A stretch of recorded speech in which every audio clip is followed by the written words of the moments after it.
ஏன் அந்நியார்கள் இப்படி அரக்கத்தனமாக மாறிவிட்டார்களே? எவ்வளவு நல்லவர்களாக இருந்தார்கள் முதலில். இப்படி ஆகிவிட்டதை இவர் குணம். பக்கத்தில் இருக்கும் நமக்கே இப்படி இருந்தால் பாவம் அந்த குழந்தைக்கு எப்படி இருக்கும்? ஒரு சிறு குழந்தையை இப்படியா ஒரு ஈவு இரக்கம் இல்லாமல் அடிப்பது? கணவன் மீது வைத்திருக்கும் கோபத்தை தன் குழந்தையின் மீதா இப்படி செலுத்துவது? அதை கூட யோசிக்காமல் இப்படி அரக்கத்தனமாக அடித்திருக்கிறார்களே, என்ன மனுஷி இவர்கள் என்று தெய்வானை அக்கா மயிலாத்தா பாட்டியிடம் சொல்லியிருக்கிறார்கள்.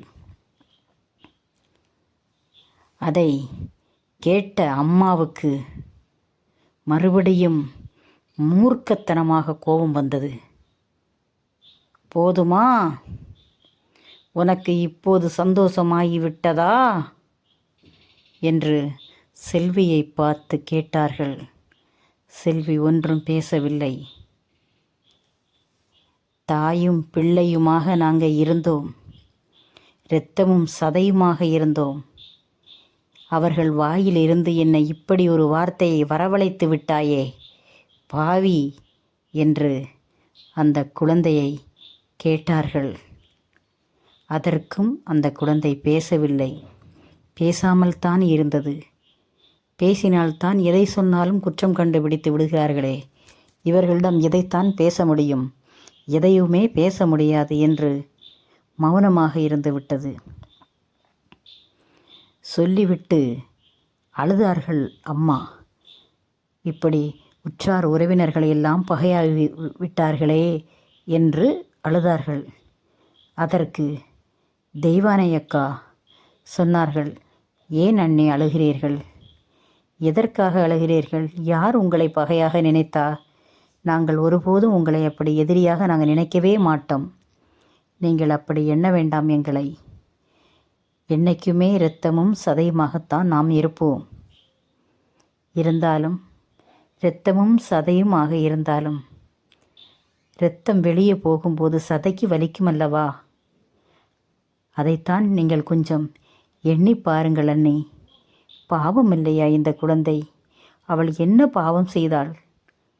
என்னவோ பாவம் செய்திருப்பாள் போலிருக்கு போன ஜென்மத்தில். இல்லை என்றால் இந்த வீட்டில் குழந்தையாக பிறந்திருப்பாளா? அவள் இந்த வீட்டில் குழந்தையாக பிறந்ததுதான் பாவம் என்று நான் நினைக்கிறேன் அண்ணி. எவ்வளவு கஷ்டம்! ச்சே, தாங்க முடியவில்லையே. எங்களுக்கு கண்ணால் பார்த்து இதை ஜீரணிக்க முடியவில்லை அண்ணி என்று தெய்வானை அக்கா சொன்னார்கள். அதற்கு அம்மா கேட்டார்கள், ஏன் தெய்வானை? அவள் லேசாக அழுதவுடன், உனக்கு இப்படி இரத்தம் துடிக்கிறது, உனக்கும் உன் அம்மாவுக்கும் பாவம் பாவம் என்று அவளுக்கு பணிந்து பேசுகிறீர்களே. என்னை இடுப்பில் கட்டியிருக்கும் பெல்ட்டை கலத்தி உன் அண்ணன் என்னை எப்படியெல்லாம் அடித்திருப்பான். என் தலைமுடியை இழுத்து போட்டு என் நெஞ்சில் எத்தனை வட்டம் மிதித்திருப்பான். அதையெல்லாம் நீங்கள் பார்த்தீர்கள் அல்லவா? அப்போது நான் பாவமில்லையா?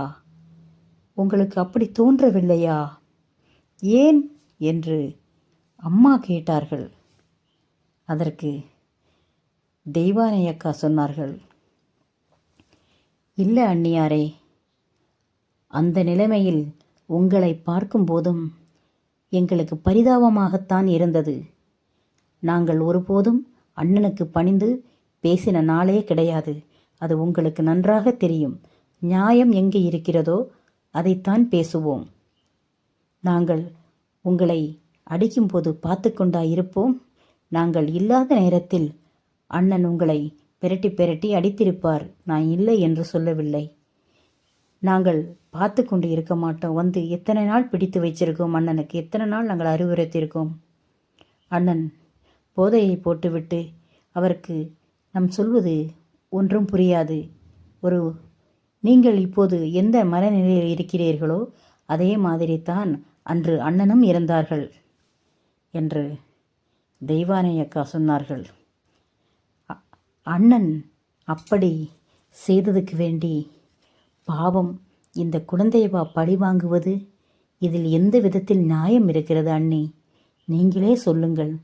நீங்கள் பெற்ற குழந்தைதானே இது. உங்களுக்கு என்ன 10, 15 குழந்தையாக இருக்கிறது? ஒரே ஒரு குழந்தை வைத்திருக்கிறீர்கள், கருவேப்பிள்ளை கொத்து மாதிரி. அதையும் இப்படி போட்டு அடிக்கிறீர்களே, என்ன அண்ணி? நீங்கள் தப்பாக எண்ணாதீர்கள். எனக்கு மனசு தாங்கவே இல்லை. பாவம் அந்த குழந்தையை பாருங்கள், முகத்தை பாருங்கள். உங்கள் கைத்தடம் அப்படியே இருக்கிறதே அண்ணி. இதை அண்ணன் பார்த்தார் என்றால் நிலைமை என்ன ஆகும் என்று தெய்வானை அக்கா சொன்னார்கள். அதற்கு அம்மா என்ன சொன்னார்கள் தெரியுமா? என்ன சொன்னார்கள்?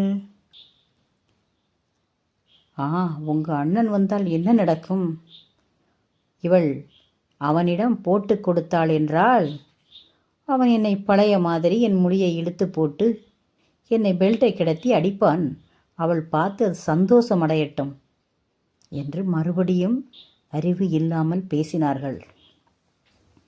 அதற்கு மயிலாத்தா பாட்டி சொன்னார்கள், தாயம்மா, நீ செய்வது சரியில்லை. நீ என்ன வார்த்தை பேசுகிறாய்? செல்வி பிறந்ததிலிருந்து நாங்கள் பார்த்து கொண்டிருக்கிறோம். அவள் உருவத்தில்தான் சிறு குழந்தை. அவள் புத்தியில் என்னை விடையும் அவள் முதிர்ந்தவள். எனக்கு வயசு என்ன ஆகுதென்று உனக்கு தெரியுமா தாயம்மா? எனக்கு எப்படி அம்மா தெரியும் உங்கள் வயது என்று கோபமாக ஒரு பதிலை சொன்னார்கள் அம்மா. எனக்கு வயது 70 ஆகிறது. என் வயதுக்கு மேலே உன் மகள் யோசிப்பாள். உருவத்திலும் வயதிலும் சிறியவள். ஆனால் பெருந்தன்மை கொண்ட குழந்தை. என் வயதில் இந்த மாதிரி ஒரு அறிவான குழந்தையை நான் பார்த்ததே இல்லை. ஆனால் அப்படி அறிவுள்ள குழந்தையை பகவான் ஏன் தான் உன் வயிற்றில் படைத்தார் என்று எனக்கு தெரியவில்லை. அந்த குழந்தை போன ஜென்மம் செய்த கர்மாவாக இருக்கும். அந்த கர்மாவை அனுபவித்துத்தானே தீர்க்க வேண்டும். அவரவர்கள் செய்த கர்மாவை அவரவர்கள் அனுபவிக்க வேண்டும். எந்த உருவத்தில் இருந்தாலும் அனுபவிக்க வேண்டும். அதுதான் இயற்கையின் முறை. அப்படித்தான் கடவுள் அப்படித்தான் எல்லாரையும் படைத்திருக்கார். பாவம் இந்த குழந்தையும் அப்படித்தான்.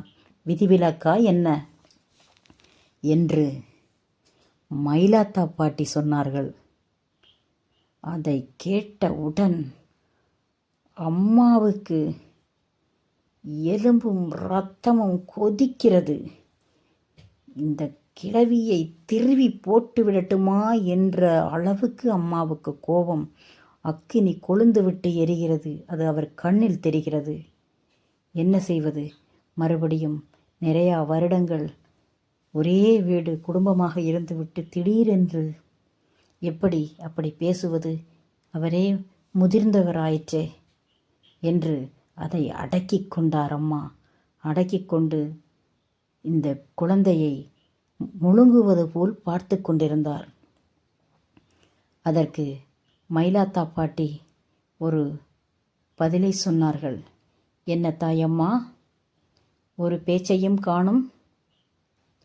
என்ன, நான் இப்படி சொல்லிவிட்டேன் என்று என்னையும் எதிரியாக நினைக்கிறாயா என்று கேட்டார்கள். இல்லை அம்மா, நான் எதற்கு உங்களை எதிரியாக நான் நினைக்கப் போறேன்? நீங்கள் எனக்கு என்ன செய்தீர்கள் என்று அம்மா கேட்டார்கள். அதற்கு மயிலாத்தா பாட்டி சொன்னார்கள், கரெக்ட், நீ இப்போது சொன்னதுதான் சரி. நான் உன்னை என்ன செய்தேன் என்று கேட்டாயே. பாவம் அந்த குழந்தை உன்னை என்ன செய்தது தாயம்மா? இவ்வளவு சித்திரவதைக்குள் ஆளாக்கி விடுகிறாய் அந்த குழந்தையை என்று மறுபடியும் அவர்கள் அதையே சொன்னார்கள். மயிலாத்தா பாட்டி.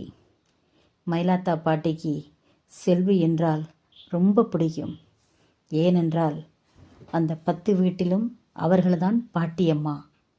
பாக்கி எல்லாரும் வயதில் சிறியவர்கள்தான். அந்த பாட்டி மட்டும்தான் வயதில் பெரியவர்கள். இந்த குழந்தையை கடைக்கு எங்கும் போகச் சொன்னால் தட்டாமல் போய்விட்டு வருவாள். அதனால் அந்த குழந்தையை மிகவும் மயிலாத்தா பாட்டிக்கு ரொம்ப பிடிக்கும். சொந்த பேத்தியைப் போல்தான் அந்த குழந்தையை எப்போதும் எண்ணுவார்கள். அதனால்தான் அந்த குழந்தை மீது அவர்களுக்கு அவ்வளவு பாசம். அந்த குழந்தையை போட்டு இப்படி அடித்து மிதித்து ஒரு புழுவை நசுக்குவது போல் நசுக்கும்போது அதை பார்த்து கொண்டு அவர்களால் சும்மா இருக்க முடியவில்லை. என்ன செய்வது என்றுதான் அவர்கள் அம்மாவிடம் இதை சொல்கிறார்கள். இதை கேட்கும்போது அம்மாவுக்கு பொறுமை இல்லை. திடீரென்று அந்த பஞ்சாயத்திலிருந்துதான் அம்மா இப்படி மாறிவிட்டார்கள். என்னைக்கு அப்பா வேணும் என்று சொன்னதுதான்.